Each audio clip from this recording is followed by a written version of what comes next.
the start of the pandemic crisis, the European Commission suspended the fiscal rules that apply to member states to allow countries to use fiscal policy domestically to deal with the health emergency.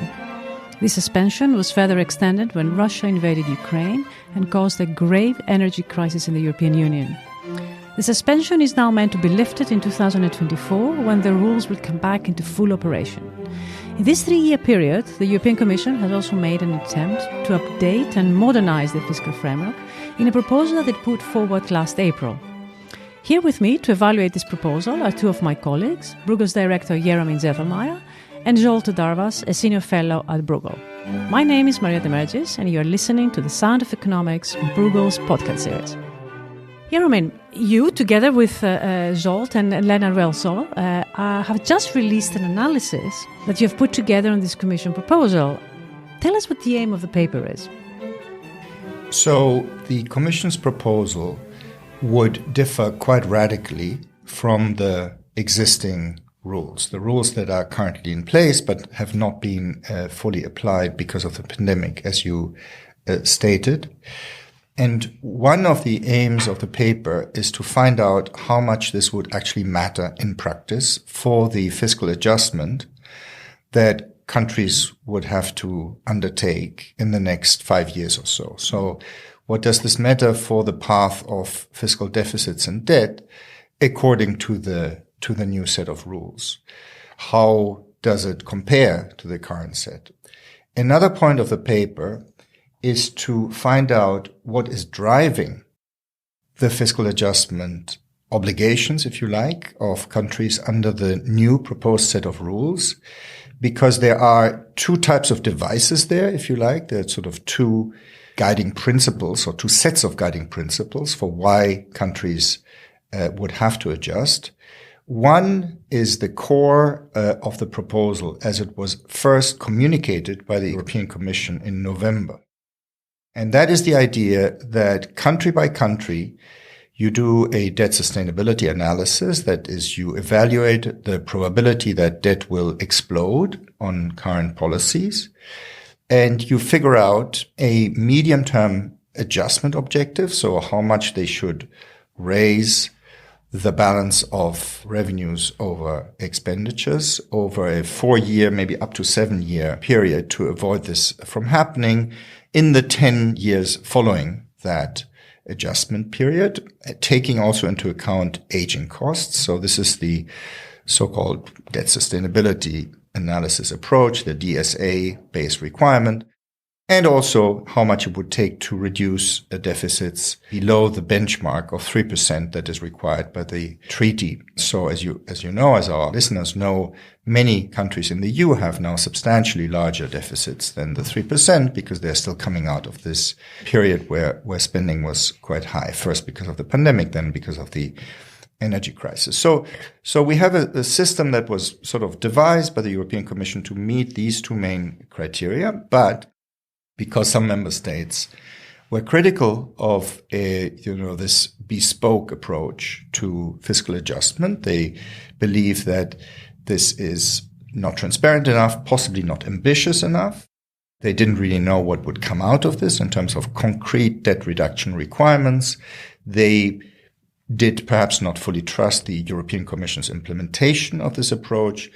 So the bottom line is that in April, about 5 months after the Commission first came up with this idea, the legislative proposal of the Commission, so the actual law that was put forward by the Commission in draft form, incorporated not only these basic ideas, but also several additional requirements, which we refer to as safeguards in the paper. And these are essentially requirements saying, no matter what the DSA says, the debt sustainability analysis, and no matter whether you succeed, whether you need it in order to reduce your debt to 3% by the end of this adjustment period, debt must decline within the first 4 years. So this is the so-called debt safeguard. And then there are several others, which we can talk about it later. And so what we really wanted to know in this paper, apart from the overall impact of this new framework, is whether the April legislative proposal was now really driven by these new safeguards, which were put in for the sake of political compromise or whether it still retained this bespoke country-specific character of the original proposal. And I presume you're looking at the consistency of these two sets of rules, and how much they matter actually in the fiscal adjustment of countries. So let's go then to the results that you find. I think this is the most important part. Does the new proposal add anything to the new fiscal rules, Zsolt? The new proposal very much differs from the existing set of fiscal rules, which also composed of multiple rules. For example, there is a rule currently which requires that the debt ratio must decline by the so-called 1/20th of the gap to the 60% debt benchmark of the EU treaties. But this rule, whenever it was violated in the past decade, this was never enforced. Another major existing rule is the so-called structural budget balance rule.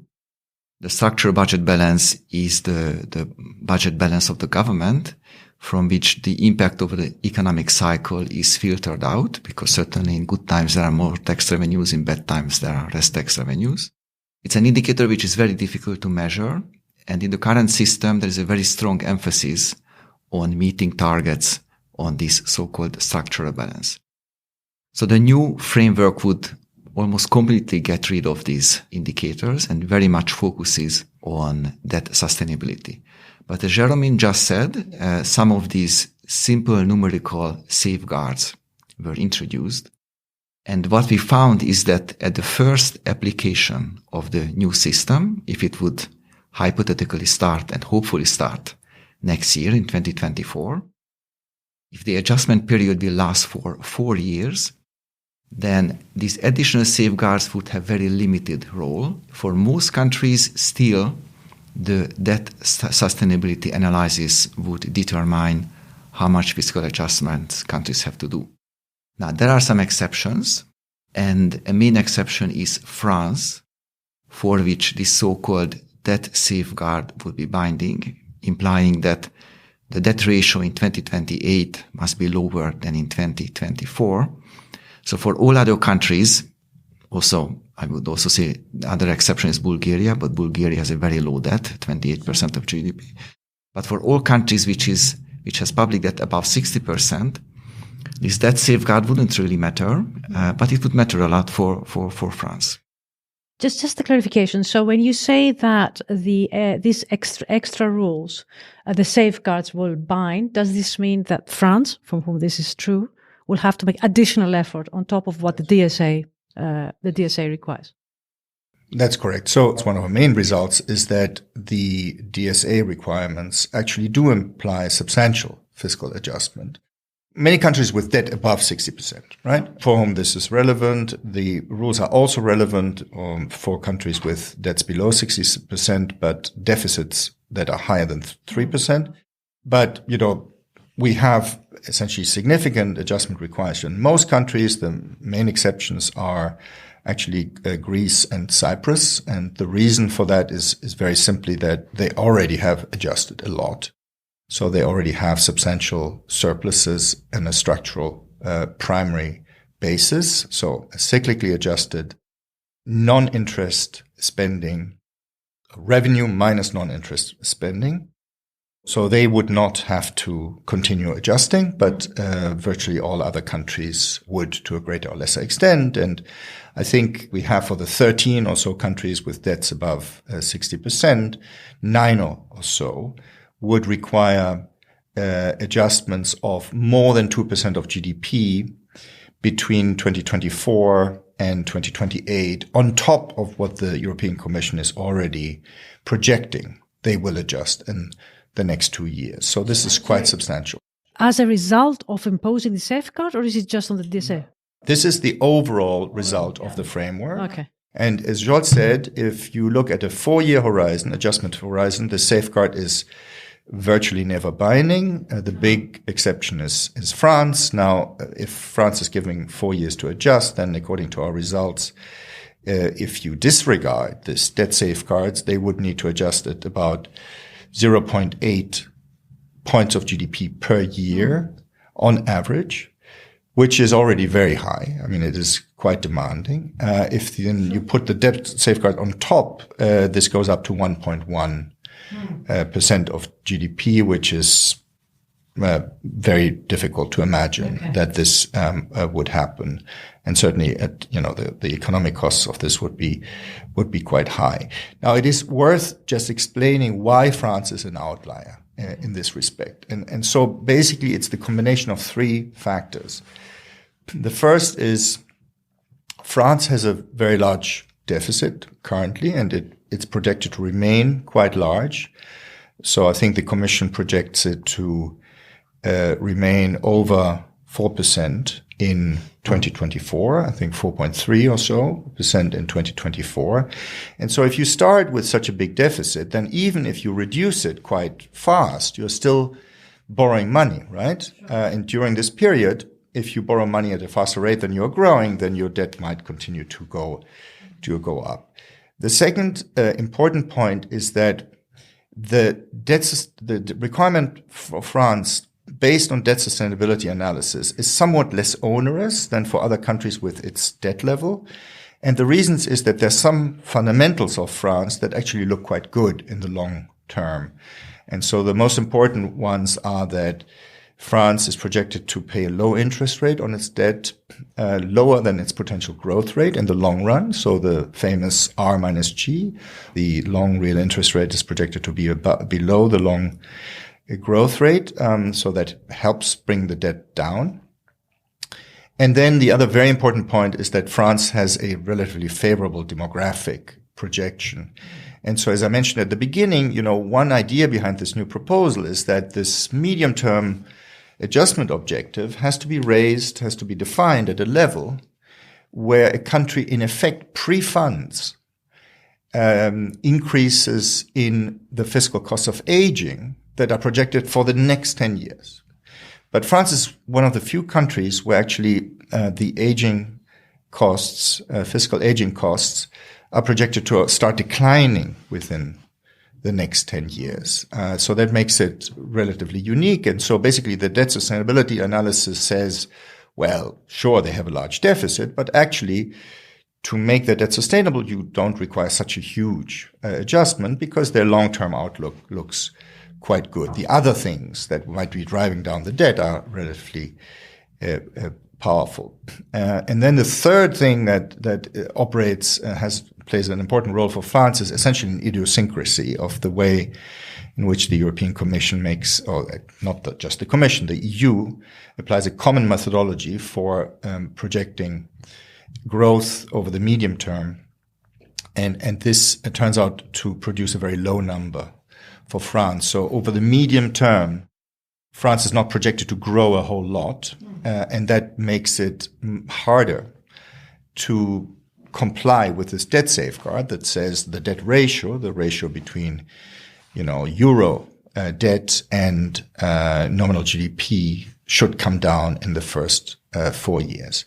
And so you have this result that in order to meet with the debt safeguard, France would have to do an even bigger adjustment than it already is prescribed by the debt sustainability analysis. So the safeguards actually make then only difference for France and Bulgaria, if I understand correctly. But do you think that then they add extra safety into the system when it comes to France? Do they make a material difference? No. I don't know whether Zsolt has a different view on this. I mean, the Bulgaria result is in any case a quirk. In our view, this is just poor drafting. But that's because of the debt being much lower than 60%. Of course, it's no issue. Yes. I mean, Bulgaria has one of the lowest debt ratios of the EU. They do have a very large deficit, but still, the debt safeguard should not apply to countries with debts of less than 60% of GDP. It goes against the spirit of the treaty. You cannot force debt to go even lower. And in fact, the European Commission staff told us that when they apply their new methodology, they will essentially ignore those cases. But this is not in the regulation, right? So we still looked at this. But, the point for a case like France is that I think the way I would justify these debt safeguards is that, unless you're worried about cheating in the implementation of the debt sustainability analysis itself, which clearly some countries are, but which we think should be addressed in a different way. And we can talk about that by making the methodology transparent, agreeing on a common methodology and so forth. So unless you're worried about this cheating, the only thing that really justifies something like a debt safeguard is this notion that unless you require debt to come down relatively quickly, countries will not really get going in the debt reduction, right? That they will procrastinate. But there's a better way to do it, which in theory is also part of the new framework, which is a so-called no backloading safeguard, which says whatever your medium-term debt reduction objective is, don't wait until the last year of your 4-year or your 7-year adjustment period to start with the adjustment, but spread it out evenly over that adjustment period. So that condition, I think, is justified, even though it does restrict flexibility, because it addresses a serious issue, which is procrastination. But the big difference between this type of condition and the debt safeguard is that a no backloading condition does not interfere. It does not second guess the medium-term adjustment objective that pops out of the debt sustainability analysis. It takes that as a given and then says, now, with that being the right number, say a country has to do another 2% of adjustment, spread it out evenly. It doesn't say, oh, debt needs to be lower than at the beginning, so you don't need to do 2% of adjustment, you actually need to do 4% of adjustment, right? Which I think is not justified and really undermines one of the main purposes of this methodology, which is to have something that is more tailored to country circumstances and as a result causes less resistance in those countries, and which countries are just more willing to comply with. Zsolt, something to add? One of the main problems, I think, of the existing fiscal framework was indeed that countries simply don't really internalize or didn't feel an ownership about the fiscal rules. Also, in many cases, it was a lot of, nitty-gritty details that they, discussed with the Commission on month to month. It was reported in the media that the deficit should be 2.1 or 2.2% and so on. So basically, countries, I would say, broadly complied, whenever they could. So, the budget deficit was not 10%.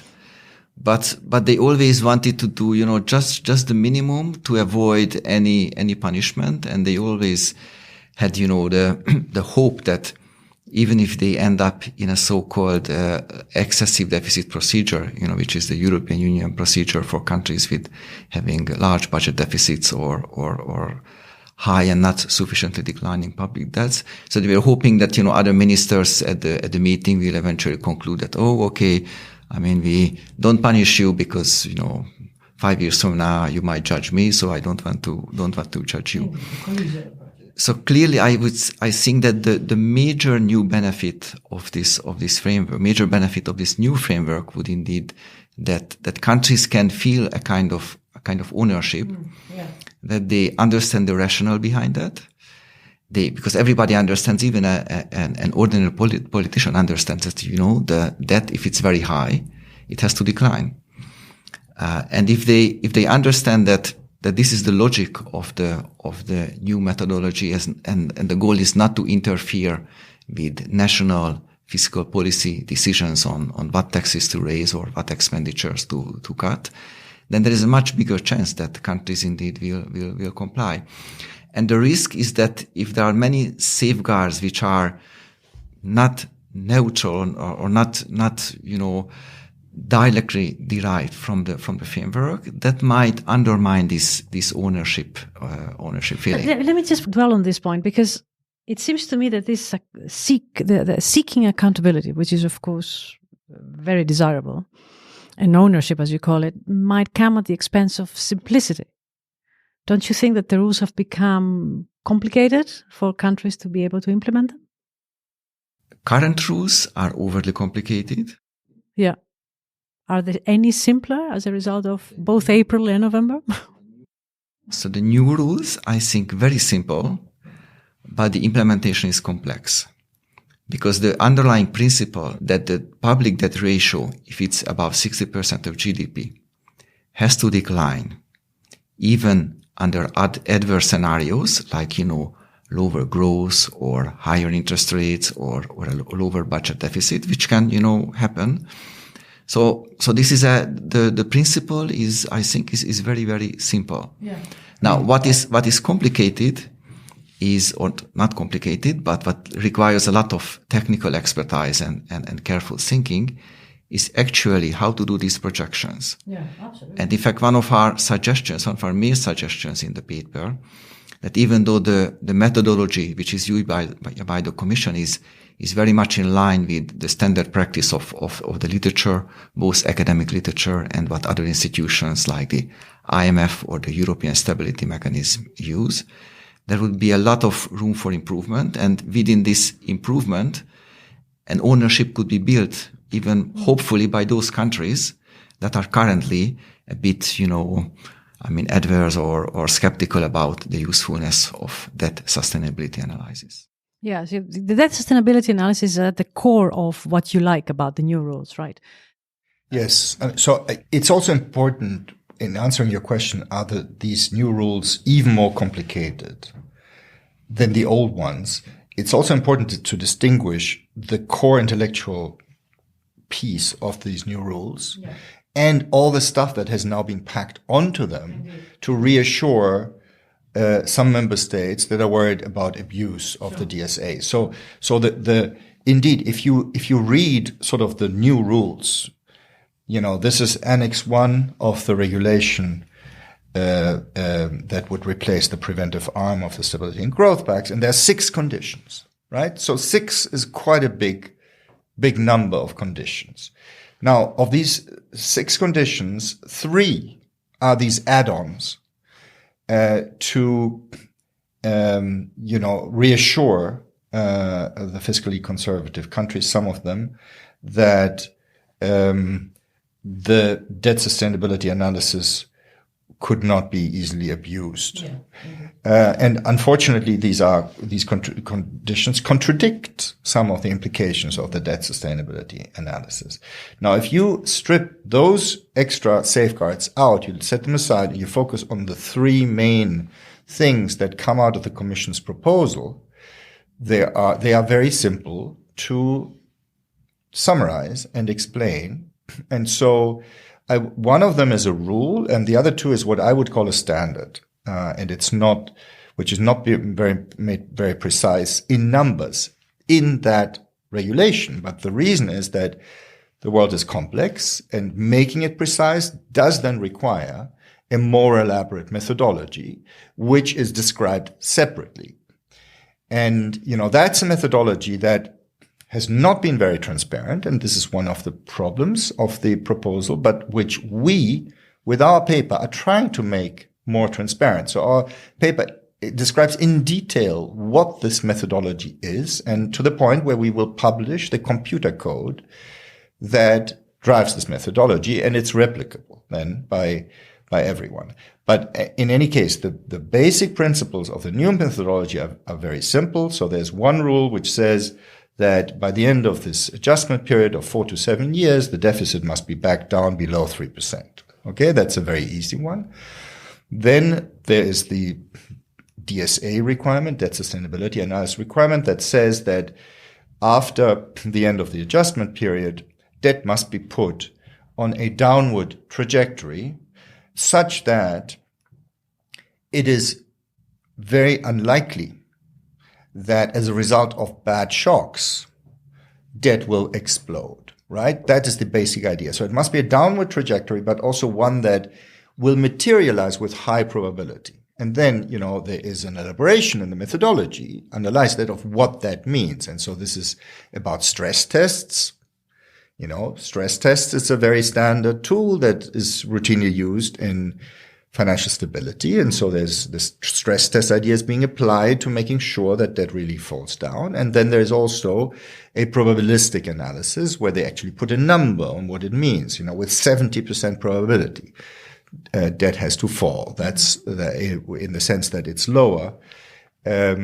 5 years after the end of the adjustment period relative to what it is at the beginning of the adjustment period.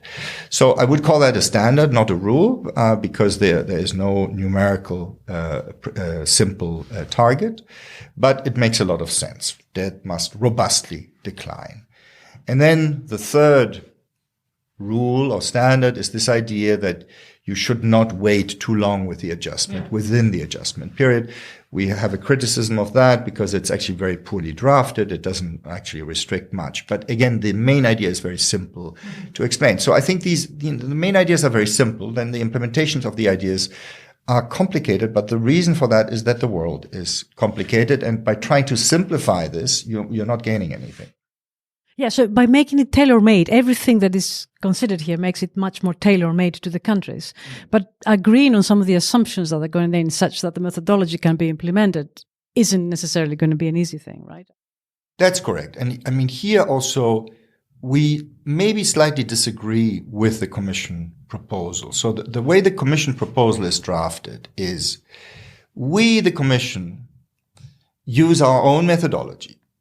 And member states have no business telling us what to do. And we will base our own surveillance on our own methodology, which we have laid out in some degree in the Debt Sustainability Monitor, which is a document the Commission produces every year. But, it's not complete enough to really make you understand what they do, right? Hopefully with our paper it will be clearer. But then the Commission reserves the right to change its methodology whenever it wants. So it wants, the methodology itself is very, very briefly, cursorily described in an annex to the regulation, and the Commission proposes that they can change this annex without going back and asking member states or the Parliament. It's a so-called delegated power. So that's sort of on the one hand. And then on the other hand, the Commission says, well, but you member states, when you come up with your own plans, based on our so-called technical trajectory. So we give you our ideas, the Commission's ideas on how fast debt should be declining and what this means for your expenditure and revenues. But then you, member states, come back to us with a plan of your own. And here, the regulation says you have to use debt sustainability analysis and you have to make sure that deficit is below 3% at the end of the adjustment period. But we are not particularly telling you what goes into your analysis, right? And so there is a risk here, indeed, that there will be a bit of a free-for-all. The Commission will do its thing, which member states don't understand. Member states will do their own thing, which may be methodologically completely different. And in the end, they will give you wildly different results. And then they're going to slug it out in front of the Council and come up with some compromise. So with this sort of vision, I can understand the concerns of some of the more fiscally conservative member states that said, we'd rather have a stronger guidance for the Council in deciding who is right here. So, forget this DSA stuff. Let's have the simple rules.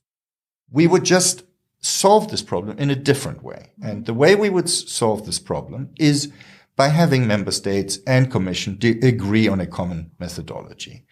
And the main argument why that we were told. Methodology and assumptions, or just methodology? Yes, methodology and assumptions, except we would allow disagreements on economic projections. So what we think is that the method should be identical, but the growth projections in particular that you feed into the model could differ between Commission and member states. And the reason for that is that member states may have, for example, particular reforms in mind that are not yet internalized by the Commission, right? So we think there should be a healthy discussion along these DSAs, but they should not get hung up on technical assumptions. They should get hung up on economic substance. And so we would rather get all this disagreement on, oh, we don't like you the way you do your DSA, we do it differently. We want to get this out of the way before the method really comes into effect. And as far as I can see, the only argument against doing this is that if we open up this methodology can of worms, it may take countries 10 years with the Commission to agree on a methodology. And so what we propose is that the law is put into effect with an annex that says, now, in principle, we agree. This is on all the building blocks of the new system, but the actual technical assumptions underlying the methodology should be reviewed. And then there should be a relatively tight timetable for doing this, maybe like 12 months. I think key to making this happen without this whole thing getting stuck is to have an independent expert commission that takes the lead. Okay. No, I was coming to that. The arbitrator of last resort. Yes. I mean, there should be some expert commission that takes the lead on the technical side, but of course, with a requirement to seek the views of the Commission, seek the views of the member state. The Commission methodology, I think, should be the point of departure for this, because it's a good methodology. The methodology is fine. They make some, assumptions that are worth discussing. They simplify maybe a little too much at various things. So we have an annex in our paper where we explain these things, but basically the architecture of the methodology is okay. But you need a discussion about it for member states to buy into this, right? And so it would be nice if a neutral body took the first step in a technical sense and heard everyone, including also the ECB, the ESM, the European Fiscal Board, and then the result would be a report, and that report could then be endorsed by the Council. That very nicely brings me to one thing I don't think that you have in the paper, which is the political economy aspects of this, right? So suppose you have there's issues that are interesting to think about, and that is now beyond a little bit the paper, right? But the referee of last resort, as it were, and the validity, the accountability of this. I mean, all of these things play a very big role in decision making in Europe, and if it were to come to disagreements, who would have the last word? And importantly, in the previous set of rules that we had, the ones that are suspended, we had ways of having enforcement that, as you have said at the beginning, so was not very well enforced. That's why we needed new rules. But we also had punishments. How would the new world, in a system that is, as Jeremy just described, how would that play out? Would there be what is the punishment if it were not to work? The major goal of the new system is that countries would agree with it, internalize in their own decision making, and then as a result, there will be no need for a punishment. This is the ideal world that we all hope for. And certainly I see a greater chance for this to happen with the new framework than with the existing framework. But nevertheless, there are, also the Commission envisions, of course, some punishments. Repercussions. Let's call them repercussions. I'm very much against financial sanctions, I have to say, in EU fiscal rules. It did not work in the past. Now we need to see whether they would work in the future. But the way the Commission plans to do that is that sanctions would come much earlier in the process and in much smaller steps. Because in the past, lots of procedures have to be passed and then, 0.5% of GDP sanctions, fines could be imposed. Now it planned to be, the total amount would not exceed 0.5% this time as well, but sanctions would come earlier. Another disciplining device is that the European Central Bank has a market instrument which is called Transmission Protection Instrument, by which the European Central Bank can intervene in government bond markets whenever there is a major pressure on the market, which is in the language is called dysfunctional market developments push the interest rate of a country to a much higher level. And the ECB set some conditions, some eligibility conditions for this TPI instrument. And one of the conditions is that countries have to abide by the fiscal rules. So again, countries with high debt, which sometimes in the past experience major pressures on the government bond markets, they may think twice. Look, if I comply with the fiscal rules, then the ECB can easily intervene if there would be an undue pressure on markets. which I think can also be an important disciplining factors that countries will likely consider. Yeah, Jeroen? So for me, it's really important to distinguish conceptually between enforcement and compliance. And these two terms are constantly confused. So enforcement is the stick that you wield if countries don't behave. Compliance is the result, the actual behavior, taking into account all aspects of the framework, including enforcement, but not limited to enforcement. The fundamental insight that we need to, I think, all understand and agree with, based on, several decades of experience with this fiscal framework, is that enforcement is always going to be weak. And it's weak by design, because Article 126 of the Treaty on the Functioning of the European Union explicitly takes off the table the normal enforcement mechanism of the European Treaty, which is a legal avenue that goes all the way to the European Court of Justice, the so-called treaty infringement procedure. This explicitly does not apply to the fiscal area. And so, all these substitute mechanisms for enforcement, peer pressure, reputation, and of course sanctions, they are very, very weak substitutes. And even though the Commission makes yet another attempt in this fiscal framework to kind of fine-tune this enforcement a little bit, we know it's not very strong.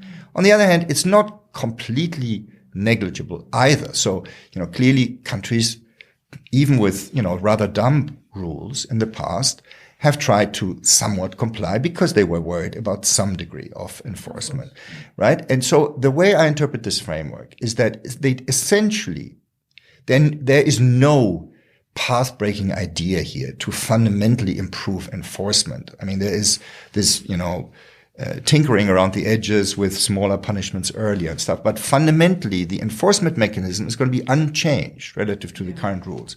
What they aim at is, given this very limited enforcement, they would want to improve compliance. Why? By making the rules more reasonable, right? By micromanaging countries less. And this is why this idea to add all these safeguards on that, which contradict the main device which makes these new rules more reasonable, namely that this is going to be a bespoke plan for you that takes all the country specificities of your country into account, is completely counterproductive. So these safeguards are killing the one thing that may actually improve compliance in the new system over the old system. That is, I think, one of the reasons why I'm opposed to them. Okay, that's a very good point, actually, the difference between enforcement and compliance. We can't do much about enforcement. Let's do something about compliance, right? And that's bound to be an improvement, you mean, right? Okay, I'm also looking at the time. I think I have one more question for you, and I think that's, again, beyond the scope of the paper, but it fits very much into the effort to deal with, the fiscal efforts that we're going to have to make as soon as the rules come back into effect. And that is that we are actually reigniting the rules at a time when we are almost at the bottom of the business cycle. And I wanted also to pick your brains on how you feel about that, because the fiscal adjustment is going to sort of speed up, given 3 years of huge the use of fiscal instrument, and now without rules, but now with rules. How do you feel about reactivating the rules at a time when actually we might need it the most? So let me offer 3 reactions. The first one is that the treaty defines the 60% public debt and the 3% budget deficit as a requirement. And I think nobody realistically believes that the treaty can be changed. So we are in an ideal world. These, numerical benchmarks could be removed, and a fiscal framework could be designed, which is conducive both for fiscal sustainability and cyclical support of the economy. But given this legal constraint, we are looking for second best solutions, given the 60% and the 3%, which is in the treaty, how to design a fiscal framework which does the least harm, I would say, when cyclical conditions go down. And I think the current framework, again, if we can take aside all of these safeguards. You don't mean the current framework. You mean the proposed framework.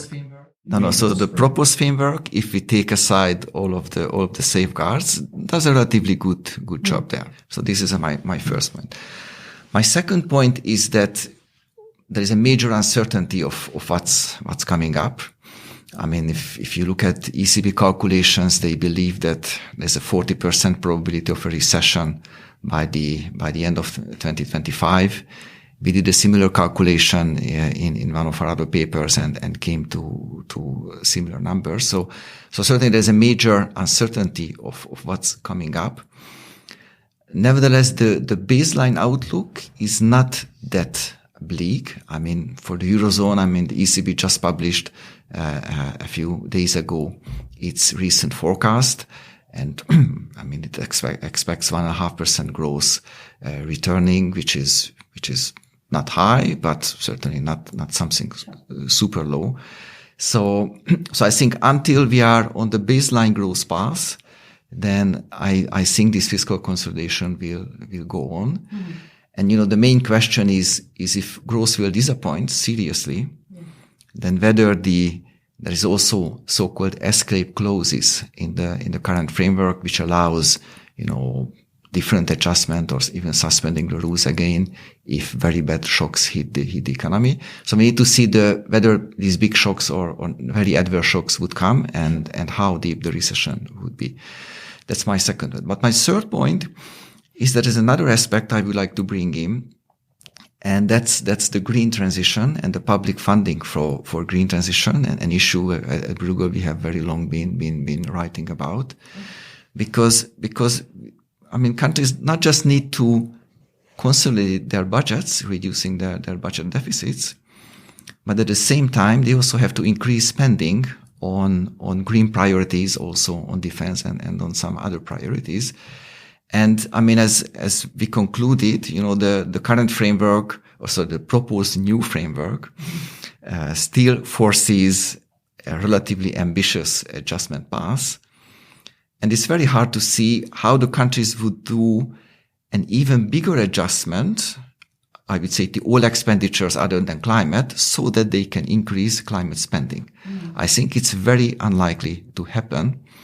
So what we also suggested in our paper, that there should be at least a temporary exception for climate-related and possibly other related investments, which are very specific, and we don't want to give a blanket exemption, but very specific investments which are very much in line with EU priorities and, importantly, endorsed by the Council. So the Council can say, look, if you do this climate measure, then you can exempt it. You mean like a green golden rule, that type of thing? The equivalent of? Something like that, but we propose only temporarily. So what we suggest is that during the adjustment period, there can be a temporary deviation. An investment push that raises the debt threshold. Well, the fundamental constraint that after 4 years, you need to be at your target structural primary balance, which is substantially higher from what it is now, would not be affected. But what you can do is you can raise investment in the meantime, and then you take it off at the end. You're a temporary bump then in your... That's right. There would be a bump. There would be debt finance investment, but the medium-term deficit would not go up because it is temporary. But between the two, you need an even higher fiscal effort, right? Between the top of the bump and your target, you need that extra effort, right? No. So temporarily you would, if you have a good investment plan, so this would be EU endorsed, Council endorsed, you can do a debt financing within your adjustment period, whether this is 4 years or 7 years. So if you have a 7-year adjustment period, which is something that is possible under the new rules, if you have strong plans for growth, inducing investment and reform, and then you want to layer, say, a climate related investment program on top, then in principle, you can, without really changing the fundamental operation of your system, you can do an adjustment of the ongoing annual deficit, abstracting from the extra investment, and you raise then the fiscal balance to the desired target by the end of those 7 years. But within those 7 years, you could also have purely debt-financed investment. No additional effort required, so long as you take it off at the end, so you arrive at the deficit that you have targeted. Now, in order to do that, of course, you cannot have a debt safeguard over those 7 years, or you would have to modify the debt safeguard to, in effect, take out the debt that was caused by this investment finance, right? But what we are not arguing for in this paper is to take out that extra, say, climate-related debt out of the debt sustainability analysis, right? So you would, in the end, have to pay down that debt, right? And that will somewhat increase your structurally primary balance target at the end. But what we do not want is sort of all these artificial constraints that prevent you from doing the right thing, which is, you raise public investment, but you do it in a fiscally responsible way, meaning that you adjust at the same time so that then at the end you can repay this, right? That should be possible. Provided it doesn't compromise your debt sustainability analysis. Exactly. That is still overriding. So there's no argument here to sort of disregard this debt or anything like that, right? So only for the purposes of the application of the safeguards, we think it should be taken out. Any other issues on this? How do you feel about introducing the rules right at the time that it might be more difficult to do so? So I'm also worried that we are going to see central banks, and particularly the ECB, on the one hand, succeed in bringing inflation down, and at the same time, possibly at the cost of a recession, which might get a lot worse because everyone is slamming on the fiscal brakes at the same time. At higher interest rates as well. That's right. So that is a serious worry, and we expressed this worry in a companion paper to the one that we're discussing today that we wrote for the European Parliament. At the same time, I also think that there is probably, you cannot use this argument to completely put off fiscal adjustment. I mean, it's not necessarily a flaw of the system. It is a fact of life that, objectives conflict. And so reducing debt will require some period of fiscal consolidation. And so this has cyclical risks. What we need is enough flexibility to do the consolidation in the sense that it doesn't drive the economy to the ground. And, under the new system, I think we would have that, particularly if you can spread the adjustment over 7 years. And so here, one of the really important things about this debt safeguard is that it would actually prevent you from doing that. So that's another reason to get rid of that. So I think sort of the combination of 7-year adjustment in countries with a good reform program, so you make the adjustment quite gradual, plus a supportive ECB that once it has reached the inflation target could then lower interest rates again and sort of in that sense help the fiscal authorities, right? So I can see a way in which this can be pulled off, but there are also very big risks. Putting in the monetary policy even complicates the things even further. First, we need to get the target before we can start reducing interest rates. But okay. Well, thank you both very much. I hope we can get into a set of rules by 2024 that increase the compliance, since we know we can't really improve on the enforcement.